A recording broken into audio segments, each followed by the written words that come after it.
Hello everyone, Heather here from Felt Mercantile, and today I will be showing you how to make 4 different kinds of felt pasta. So we are going to be learning how to make the fettuccine, the ravioli, the bow tie pasta, and tortellini. So for this project, I am using the tan felt for the fettuccine and the tortellini. I'm using the light heathered brown felt for the ravioli, and you can do all of your bow ties in the tan felt if you'd like as well, but I like to mix it up, so I have used the school bus yellow, the dark green, and the burgundy red. So you'll be needing your tan thread, and if you are doing the tricolor for the bow tie, you'll just need thread colors that match the colors that you choose. For the fettuccine, I do recommend having a cutting board and a rotary cutter. It makes life so much easier. And for the ravioli and the bow tie pasta, you will need some pinking shears. So they're just the shears that have the little zigzag pattern on them. And that just gives it the final effect we are looking for. So I will show you for cut pieces what you'll be needing. For these, you'll just need to cut strips of the tan felt for your fettuccine. Actually, that's quite an easy project that I do not need to show you how to do.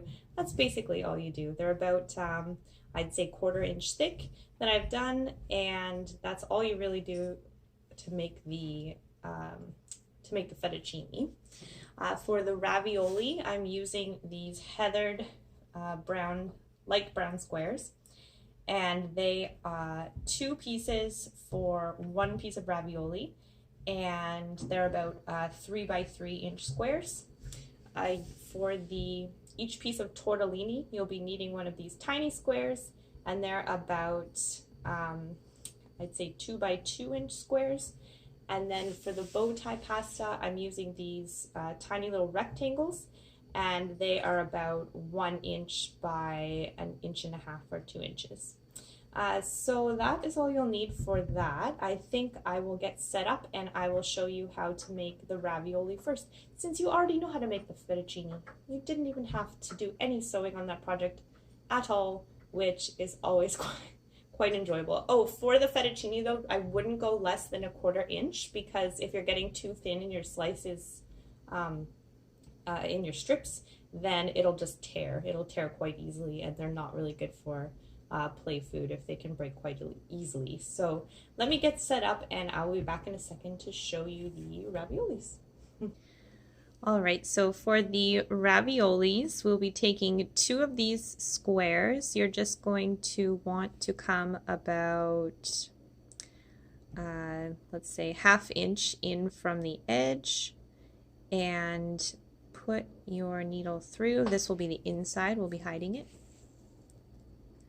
So hide your knot on the inside, line up the other square, and you'll just want to be making a smaller square on the inside. If you need a guide, you can always use the piece that you cut for your other pasta and just use it to kind of line up a straight line for yourself.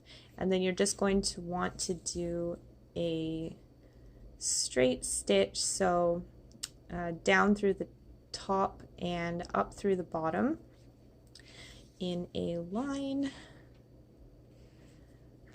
And I'm just going to sew a square all up to this corner, across, down, so you have the 3 sides, and then just a little bit into the 4th side. So I'm going to do that, and I will come back to show you the next bit. I did forget to mention in materials that you will be needing polyfill. You won't be needing very much for any of these pastas, so I forgot to mention it, but yeah, you will be needing some polyfill as well. You could probably get away with stuffing it with felt scraps if you didn't have any polyfill.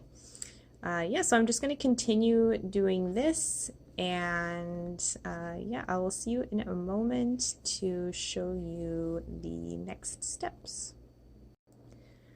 All right, I have just sewn a partial square just all the way around. I've stopped right here just to leave this bit open for stuffing.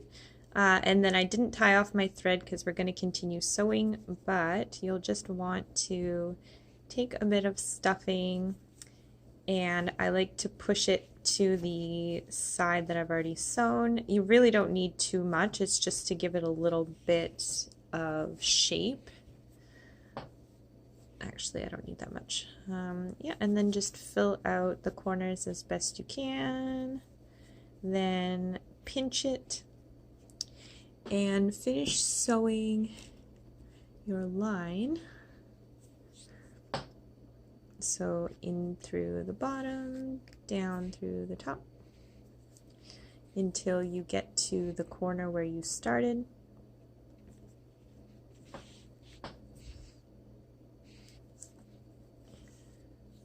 I like using the light heathered brown felt for this project.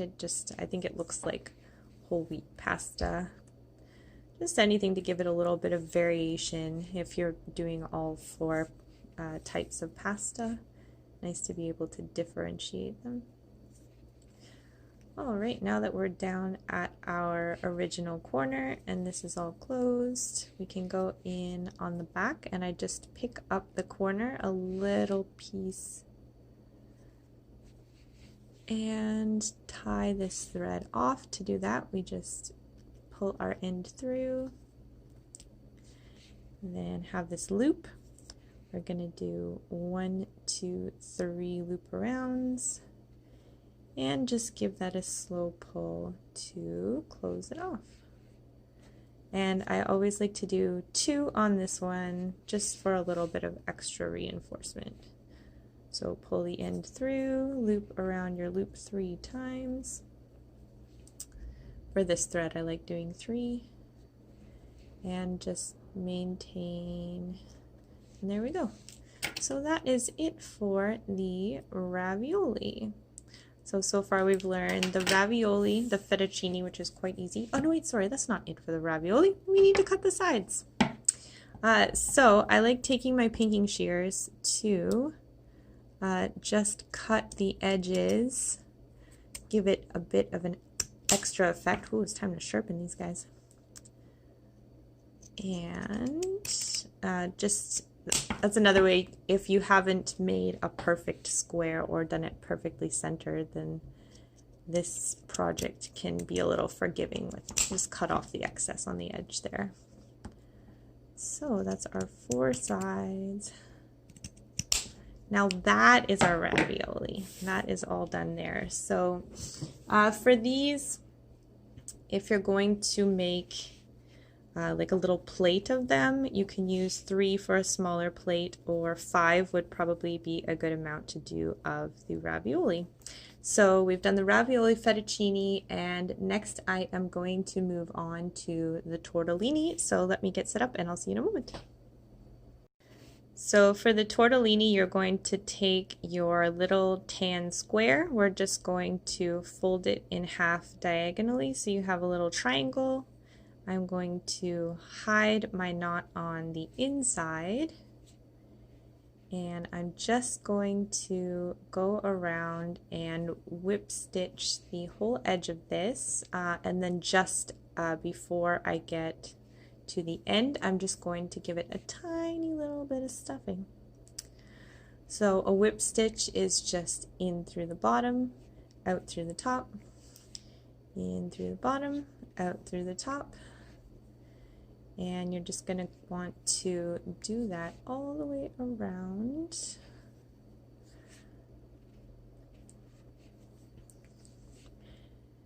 This is another project that is quite easy, but definitely a bit time consuming because it's just repetitive.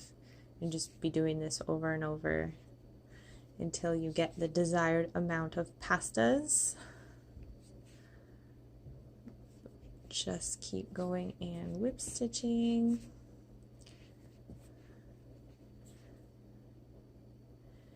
If you like these videos, guys, I post every Thursday, so be sure to subscribe to the channel and hit that alert button so you can stay up to date with all the videos that I post. You can also go back if you're just joining us and check out the videos I have made in the past. There is definitely a lot of tutorials so far, and enough that you should be able to get a good head start on your kids' play kitchen.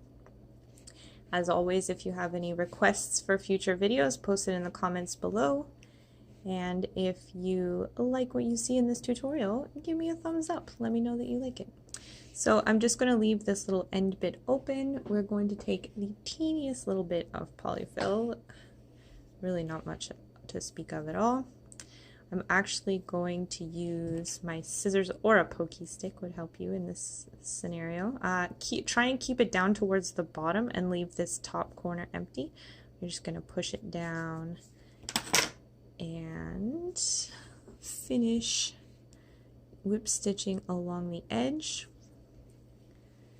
And then once we've done the whip stitch, I will show you how to fold it into a little tortellini. I actually spent some time watching actual real tortellini folding techniques to figure out how I wanted to sew this. So it was, now I know how to make real tortellini. See, making felt food for the kiddos in your life always enhances it in some way or another. Okay, now that we've got a closed triangle that's just slightly stuffed, you are going to want to fold this so that this is overhanging just a little bit, this little triangle bit, and then you're going to pull these two sides, so this is on the back, pull these two sides together, and you'll want to sew straight down through the middle to give it some reinforcing stitches. So straight down through the middle, and then when you come up, you'll want to just be grabbing the ends of these pieces here. Oops. Give that another little pull. And I like to come up just right next to the stitch that I made through so it doesn't show very much, and then come up through one of the ends, and you can go down through the other end if you wish, but just give it a couple of these reinforcing stitches.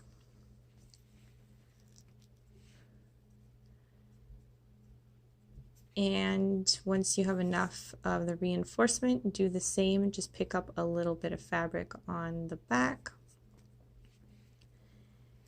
and pull your loop through, sorry, pull your end through, keeping that loop, and you'll want to just go around 3 times and tie that off without getting knots. Just pull it lightly if you start to get knots, or you can also push it down with your fingernails just to pull the end out, which does make it easier for tying off. There we go. Alrighty, so then you can cut your thread and just do that a bunch more times. So I have here 12 tortellini, so that's what 12 looks like. You probably want to make, I'd say, if you're going with 3 for the ravioli, 12 should be fine for the tortellini, or if you want to do a bit more, perhaps anywhere, 24 might look nice on a plate. It all depends on how much you want to be making. Alright, so I'm going to grab my burgundy thread because I'm going to be showing you how to do the bow tie pasta next. So let me get set up and I will see you in just a moment. Alright, for our bow tie pasta, you'll be taking these tiny little rectangles here, and I just fold it in half lengthwise, and you can hide your knot on the inside if you wish. Then I do a whip stitch just right here to give it the shape I'm looking for. So you're actually going to want to fold down the top bit over to the middle. Another easy way to do that, you can come, if you've just come up from here, go down in the end here,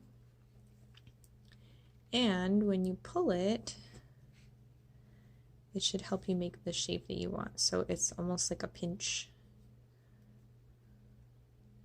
And go back down through both of the pieces just as a reinforcing stitch. You're going to want to do the same with the other side. Go on the very end here. And that makes the shape that we're looking for. So it helps you to fold it. And if you keep these stitches tight, then it will be easier in the long run. So yeah, we're just looking for this pinched kind of shape here. So now that we've got the shape that we want, you'll just squeeze it and give it some more stitches through all the layers. Just in one side and out the other, through all the layers, just to give it some reinforcement. So it looks like that little bow tie. And you can always do some just right next to it if you want the center to be a little bit more prominent. Don't do it too wide because it will start looking a little funny, but just keep doing some reinforcing stitches. And once you've got the shape that you want, you can do one final whip stitch just on the back side here, just to tie off. Pull your end through, do your 3 little wraparounds, and give that a slow pull to finish it. So then you can cut your thread off, and you'll want to take your pinking shears and just cut the very edges off these guys, just to give them a little bit of extra oomph. And that's it. That's how we make the bow tie pasta. All right, that is everything for today, guys. In our pasta series, we learned how to make our fettuccine, our raviolis, our bow tie pasta, and our tortellinis. If you like this video, give us a thumbs up below. Don't forget to subscribe to our channel as we are posting weekly. And check out the videos in the past if you haven't seen those yet. Also hit the alert button so you stay up to date on all the videos we'll be posting in the future. Thank you so much from Felt Mercantile. If you did have an idea for a future video, give us a comment below and just tell us what you'd like to see. Alrighty, thanks again, guys, and we will see you next week. Bye.